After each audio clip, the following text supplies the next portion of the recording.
The bull screamed desperately, begging for help. You won't believe who saved her. The bellow echoed across the dried paddocks of Willow Creek Station, a sound so desperate and raw that it cut through the afternoon heat like a knife. It was the kind of sound that made your blood run cold, the kind that spoke of pure terror and suffering. But in the vast emptiness of the Northern Territory outback, there was no one around to hear it, no one except the crows circling overhead and the flies that swarmed in thick black clouds. Matilda was her name, though most folks on the property just called her Tilly, a 5-year-old Brahman cow with a gentle temperament and soft brown eyes. She'd been part of the breeding herd at Willow Creek for 3 years now, producing 2 strong calves in that time. The station hands all liked her because she never caused trouble, never charged the fences, never tried to kick when they did health checks. But now Tilly was in the worst trouble of her life. She'd wandered down to the dry creek bed looking for water during the worst drought the territory had seen in 20 years. What looked like solid ground had been nothing more than a thin crust over deep, sticky mud. The moment her front legs broke through, she'd been trapped. That was 12 hours ago. Since then, she'd been sinking slowly, inevitably, into the black mud that now reached halfway up her massive body. Her legs were completely immobilized, buried deep in the muck. She'd struggled at first, bellowing and thrashing, but that had only made her sink faster. Now she could barely move. The mud pressed against her chest, making each breath harder than the last. Her white hide was caked in filth, her tongue hung from her mouth, swollen and dry from dehydration. The afternoon sun beat down mercilessly, and she had no shade, no water, no hope. Tilly bellowed again, a sound that was half moo, half scream. It was a sound no bovine should ever make, a sound of complete desperation. She was begging, pleading with the universe for someone, anyone, to help her. But the station was 15 kilometers away. The stockmen were out checking the northern paddocks. The property owner, Jack Morrison, was in Darwin dealing with bank managers who wanted to foreclose on the drought-stricken property. No one was coming. Tilly was going to die here, alone and terrified, slowly suffocating as the mud pulled her under. The crows knew it. They'd already started landing nearby, hopping closer with each passing hour, waiting for the inevitable. The flies covered her face and eyes, crawling into her nostrils. She didn't even have the strength to shake her head anymore. Another hour passed, then another. The sun began its slow descent toward the horizon, painting the sky in brilliant oranges and reds, beautiful and cruel. Tilly's bellows had become weaker, more sporadic. She was giving up. Her body was shutting down, conserving what little energy remained. Then she heard it, a sound that cut through her fading consciousness. Footsteps, slow, careful footsteps approaching through the dried grass, not the heavy boots of a stockman, something different, lighter, more hesitant. Tilly lifted her head with tremendous effort, her eyes struggling to focus. And there, standing at the edge of the mud pit, was the last creature anyone would expect to find this far from civilization. A small figure, barely visible in the dying light, but definitely there, definitely real. A child, a young Aboriginal girl, perhaps 8 or 9 years old, wearing a faded pink dress and no shoes. Her dark eyes were wide with shock as she took in the sight of the trapped cow. Her name was Kira, and she'd been walking for 2 days through the bush, lost and alone after getting separated from her family during a camping trip gone wrong. Kira had been following the dried creek bed, hoping it would lead to water or people. She'd heard Tilly's bellows from a kilometer away and had followed the sound, thinking maybe it would lead to a cattle station where she could get help. Instead, she'd found this, a massive cow trapped in mud, clearly dying. The girl and the cow stared at each other for a long moment. Kira had grown up on cattle stations. Her father worked as a stockman on various properties across the territory. She knew cows, knew how dangerous they could be when frightened or angry, but she also knew suffering when she saw it. Tilly made a sound, not a bellow this time, something softer, almost like a whimper. Her eyes, despite being clouded with exhaustion and fear, locked onto the child's face. There was something in that gaze, a plea, a connection, one desperate soul reaching out to another. Kira took a step closer to the edge of the mud. Her own situation was dire. She'd been lost for 2 days with no water except what she'd found in the hollow of a tree that morning. She was sunburnt, dehydrated, and exhausted. She needed to keep moving, needed to find help for herself. Every rational thought told her to walk away, to save her own strength for her own survival. But she didn't walk away. Instead, 8-year-old Kira moved closer to the trapped animal, her small face set with determination that seemed far too mature for her age. "I'll help you," she said in a voice barely above a whisper. "Don't give up. Please don't give up." Tilly's ear flicked toward the sound. The cow's breathing was labored, each breath a visible struggle. The mud had risen higher on her body. In another few hours, it would reach her neck. Then her head. Then nothing. Kira looked around frantically. She had nothing. No rope, no tools, no phone to call for help. She was just a small child with bare hands and determination. How could she possibly save a creature that weighed close to 600 kilograms and was buried in mud so thick it might as well have been concrete? But then she remembered something. Something her father had told her once when they'd found a calf stuck in a fence. Sometimes he'd said, "You don't need strength. You need patience and cleverness. You need to work with what you've got." Kira ran to the nearest trees, grabbing fallen branches, not big ones she couldn't carry, but smaller branches that she could manage. She began laying them at the edge of the mud, creating a platform she could kneel on without sinking in herself. Kira worked quickly despite her exhaustion. She laid branch after branch across the mud's edge, testing each one before putting her weight on it. The platform was crude, but it held. She crawled out onto it carefully, inching closer to Tilly's massive head. The cow watched her approach with those exhausted eyes. Up close, Kira could see how bad things really were. Tilly's breathing was shallow and rapid. Her tongue was so swollen she couldn't pull it back into her mouth. The flies were everywhere, crawling into her eyes and nose. The smell of mud and fear was overwhelming. "It's okay, girl," Kira whispered, reaching out slowly to touch Tilly's forehead. "I'm here. You're not alone anymore." At the touch, Tilly made a sound. Not quite a bellow, but a low rumble that came from deep in her chest. It was the sound a cow makes to her calf, a sound of acknowledgement, of trust, perhaps. Or maybe just the last vestige of hope in a creature that had all but given up. Kira's mind raced. She couldn't pull Tilly out. That was impossible. But maybe she could do something else. Maybe she could keep the cow alive long enough for someone to find them. The first thing was water. Tilly was clearly severely dehydrated. Without water, she'd be dead by morning even if the mud didn't get her first. But where could Kira find water in the middle of a drought? The creek bed was bone dry. There were no water holes visible anywhere. Then she remembered the hollow tree where she'd found water that morning. It wasn't far, maybe a 20-minute walk. But could she find it again? And could she carry water back? Kira looked down at her dress. It was old and worn, already torn in several places from her journey through the bush. Without hesitating, she grabbed the hem and ripped off a long strip of fabric. Then another, and another. She tied them together, creating a makeshift rope. At one end, she tied her small plastic hair clip, which had a cup-like shape. It wasn't much, but it might work.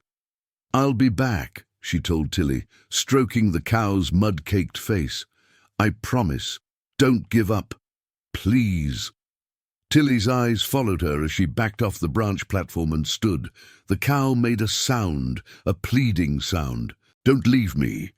But Kira had no choice. She turned and ran back the way she'd come, her bare feet flying over the hot red dirt. The sun was getting lower now, the shadows lengthening. Kira pushed through the scrub, ignoring the thorns that scratched her legs, ignoring her own thirst and exhaustion. She had to find that tree. She had to get back before dark, before Tilly gave up completely. There, the old ghost gum with the hollow in its trunk. Kira scrambled up, reaching into the hollow where rainwater from weeks ago had collected. It was stagnant and had mosquito larvae swimming in it.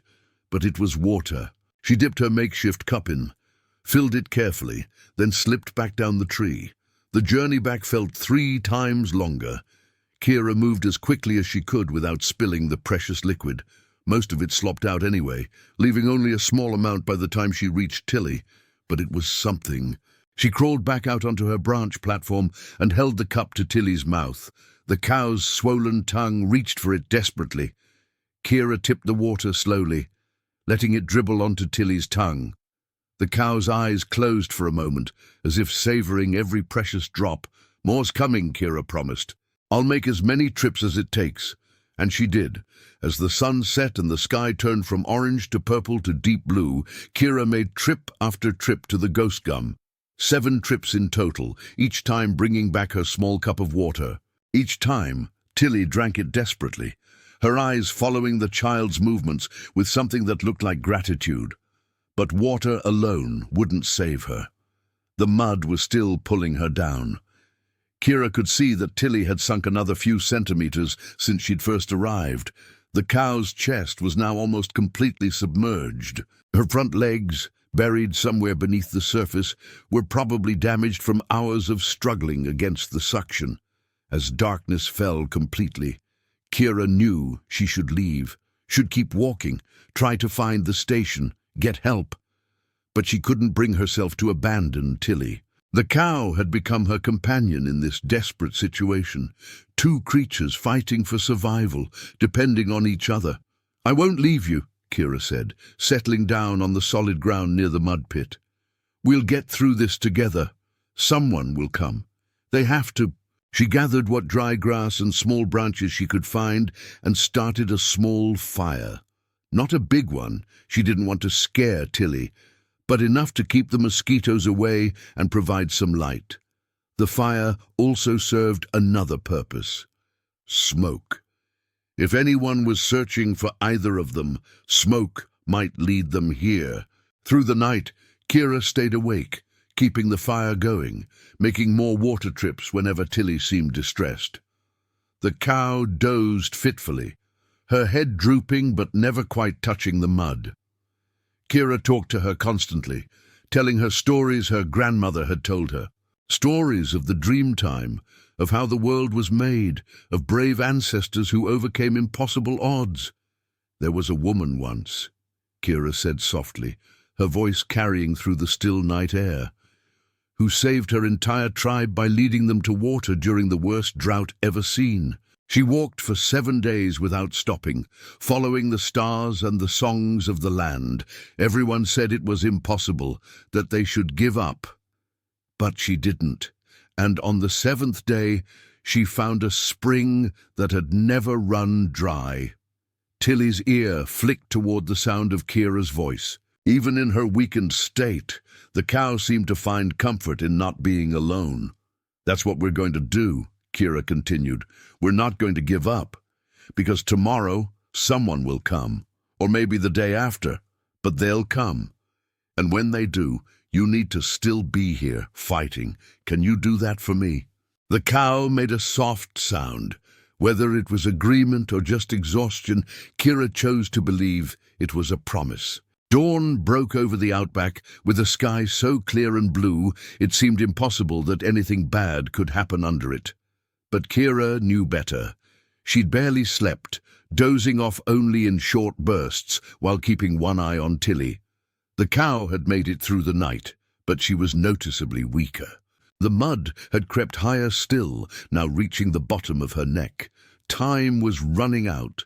Kira's own condition was deteriorating rapidly. Her lips were cracked and bleeding. Her skin was burnt raw from the sun. She'd given most of the water to Tilly, taking only small sips herself. Her stomach cramped with hunger. She hadn't eaten in over 48 hours, but none of that mattered.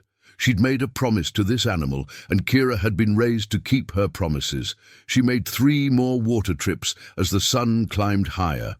Each trip was harder than the last. Her legs felt like lead. Her vision kept blurring at the edges. But Tilly needed her, so she pushed on.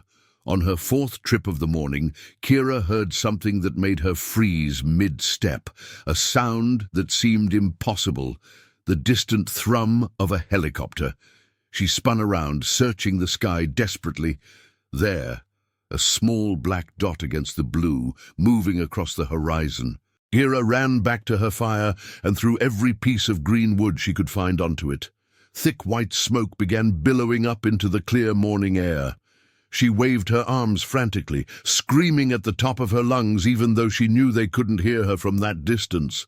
"Here! We're here! Please see us! Please!" The helicopter continued on its path, growing smaller. Kira's heart sank. They hadn't seen the smoke, or if they had, they'd dismissed it as just another bushfire. She sank to her knees, tears streaming down her face. But then the helicopter stopped, turned, started coming back, growing larger again. They'd seen it. They were coming. Kira jumped up and down, waving both arms. Tilly, sensing the excitement, tried to lift her head higher, her ears pricked forward. Within minutes, the helicopter was hovering overhead, the downdraft from its rotors flattening the grass and kicking up dust. It circled once, the pilot clearly assessing the situation, then moved away to land in a clearing about 50 meters away. 2 men jumped out and came running. One was in his 50s, wearing the typical station uniform of dusty jeans and an akubra. The other was younger, carrying a medical kit. As they got closer, the older man's face went from confusion to shock to something like awe. "Bloody hell," he breathed. "It's the Morrison girl, Jack, your niece. We've found her." The younger man dropped his kit and ran forward, dropping to his knees in front of Kira. He was crying, his hands shaking as he reached for her. "Kira, oh God, Kira, we've been searching for 2 days. Your dad's going mad. Everyone's been out looking. How did you get all the way out here?" "Uncle Jack," Kira said, her voice hoarse from dehydration and smoke. "I got lost. But that's not important right now. You have to help her, please. She's been stuck since yesterday afternoon. She's dying." Jack looked past Kira to the mud pit where Tilly was trapped. His expression changed from relief to grim understanding. He stood and walked over, assessing the situation with the practiced eye of a man who'd been running cattle stations his whole life. "That's one of our breeders, Tilly. We thought we'd lost her. Figured she'd wandered off and died somewhere in the drought." The older man, whose name was Pete, joined him. Both men stood at the edge of the mud, looking at the trapped cow. Pete shook his head slowly. "She's in deep, Jack, real deep. Been there a long time by the looks. Even with the winch on the chopper, I don't know if we can get her out without breaking her legs or drowning her in the process." "We have to try," Kira said fiercely, stepping between the men and Tilly. "She fought all night. I gave her water, kept her company. She trusted me. We can't just leave her to die now." Jack looked down at his niece, at this tiny 8-year-old girl who'd somehow survived 2 days alone in the harsh outback, who'd found a dying cow and instead of saving her own strength, had spent the night trying to save the animal. His eyes filled with tears again. "You're right," he said softly. "We'll do everything we can." Jack radioed the helicopter pilot with instructions. Within minutes, they had the aircraft repositioned, hovering directly over Tilly. The pilot lowered the winch cable. Pete waded carefully into the mud, sinking up to his thighs, and worked to get straps around Tilly's body. It was dangerous work. Even weak as she was, Tilly could still thrash and hurt someone, but the cow remained remarkably still, as if she understood these people were trying to help. "Easy, girl," Pete murmured as he worked. "That little ankle biter there saved your life. Least you can do is cooperate. Getting the straps positioned took 20 agonizing minutes." Pete had to dive under the mud surface multiple times to thread the straps under Tilly's submerged body. Each time he came up gasping, covered in black muck. But finally, it was done. "All right. Lift," Jack shouted into his radio. "Slow and steady." The helicopter's engine roared louder as it took the strain. The cable went taut. For several seconds, nothing happened. The mud held Tilly like a giant's fist, refusing to release its prize. Then, with a sound like a giant kissing noise, the suction began to break. Tilly bellowed, a sound of pain and fear and effort. The helicopter strained. The pilot gave it more power. Slowly, agonizingly slowly, Tilly began to rise. First her front legs broke free of the mud with loud sucking pops. Then her chest. The mud didn't want to let go, clinging to her like tar, but the helicopter was stronger. Kira watched with her hands pressed to her mouth, barely breathing. "Come on, Tilly, come on, you can do it." With one final massive pull, Tilly came free completely, dangling in the air from the straps, mud dripping off her in thick globs. The helicopter slowly moved her away from the pit, lowering her onto solid ground about 20 meters away. The moment the straps went slack, Pete rushed forward to release them. Tilly lay on her side, her legs splayed out, breathing hard. She looked more dead than alive. Her eyes were closed. Her sides heaved with each labored breath. Kira ran to her, dropping to her knees beside the cow's massive head. "You made it," she whispered, tears streaming down her face. "You fought and you made it. I'm so proud of you." Jack immediately got on the radio, calling for the station vet to meet them at the homestead. Pete brought water from the helicopter's emergency supplies, and they carefully gave Tilly small amounts to drink. The cow's eyes opened, finding Kira's face. There was recognition there, memory, gratitude in a way that transcended species. "We need to get both of them back to the station," Jack said, gently pulling Kira away from Tilly. "Sweetheart, you need medical attention too. You're severely dehydrated and sunburnt. Your dad's waiting at the homestead. He's been out of his mind with worry." "But what about Tilly?" Kira protested weakly. "We can't leave her here." "We won't. Pete's going to stay with her. We'll send the truck back with a cattle trailer. She'll be at the homestead getting treatment within the hour. I promise." Reluctantly, Kira allowed herself to be led to the helicopter. As they lifted off, she pressed her face to the window, watching Tilly on the ground below. Pete sat beside the cow, one hand on her neck, keeping her calm. The image burned itself into Kira's memory. The flight to Willow Creek Station took only 15 minutes. As the helicopter descended toward the homestead, Kira could see trucks and people gathered in the yard. The moment the skids touched down, a man broke from the group and ran toward them. Her father, "Kira! Kira!" He pulled her from the helicopter before the rotors had even stopped spinning, crushing her against his chest so tight she could barely breathe. He was sobbing openly, his whole body shaking. "I thought I'd lost you. I thought you were dead. Oh God, my baby girl, my baby girl." "I'm okay, Dad," Kira said, though her own tears were flowing freely now. "I'm okay, but Tilly needs help. We have to help her." Her father pulled back, looking at her with confusion. Jack, who'd followed them out of the helicopter, explained quickly what had happened. By the time he finished, everyone gathered in the yard was staring at Kira with expressions of disbelief and admiration. "You stayed with a trapped cow all night," Kira's father said, shaking his head in wonder. "Instead of trying to find your way to safety, you stayed to help an animal." "I couldn't leave her, Dad. She was so scared. And she needed me." The station's nurse, a capable woman named Helen, took charge of Kira, leading her inside to be examined and treated. She had Kira hooked up to an IV drip within minutes, fluids flowing into her dehydrated body. She treated the burns and cuts, clucking her tongue at the state of Kira's feet, which were torn and bleeding from 2 days of walking barefoot through the harsh terrain. An hour later, the truck arrived with Tilly in the trailer. The cattle vet, Dr. Sarah Chen, was already there waiting. What followed was 3 hours of intensive treatment. Tilly was given massive amounts of IV fluids, antibiotics to prevent infection from the mud-borne bacteria, and pain medication for her damaged legs.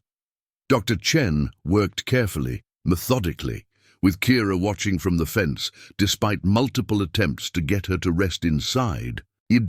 Will she live? Kira asked as Dr. Chen finished wrapping Tilly's legs.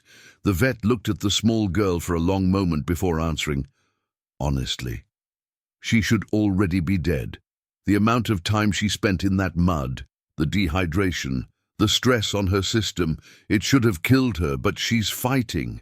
She's got a will to live that I rarely see, and I think I know why." Dr. Chen gestured toward Kira. "You gave her hope. You showed her she wasn't alone. In animal psychology, we know that creatures given up for dead can sometimes pull through if they have a reason to fight.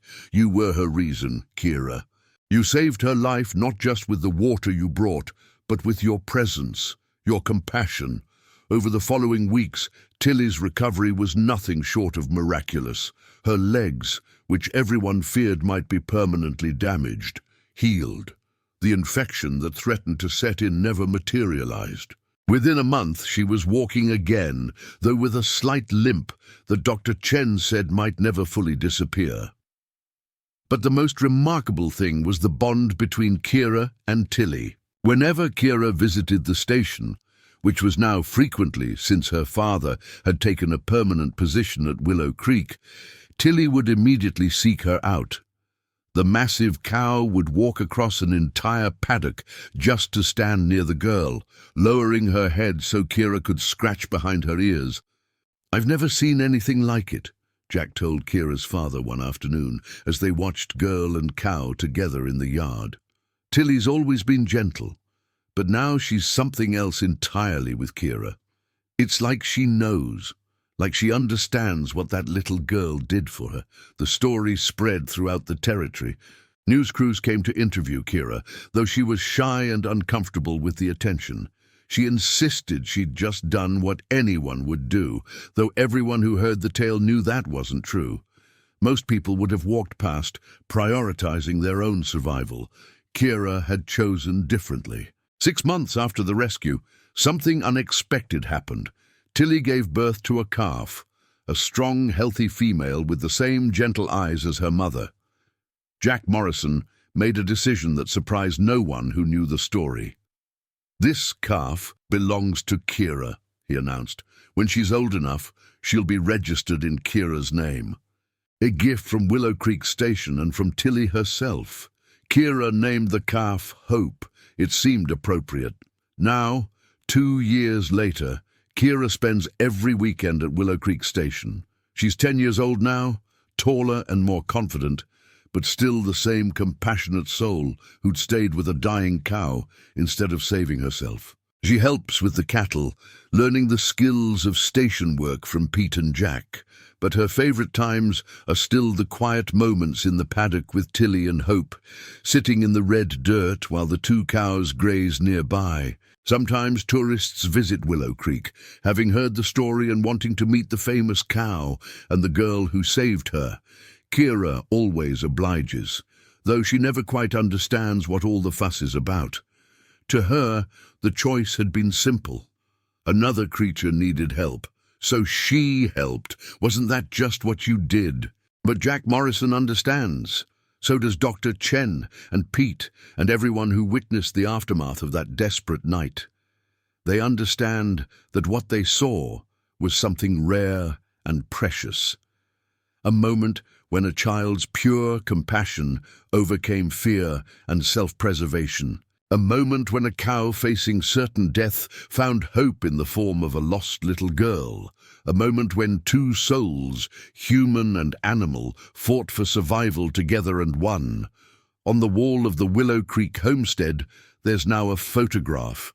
It shows Kira, then 8 years old, sitting beside Tilly shortly after the rescue.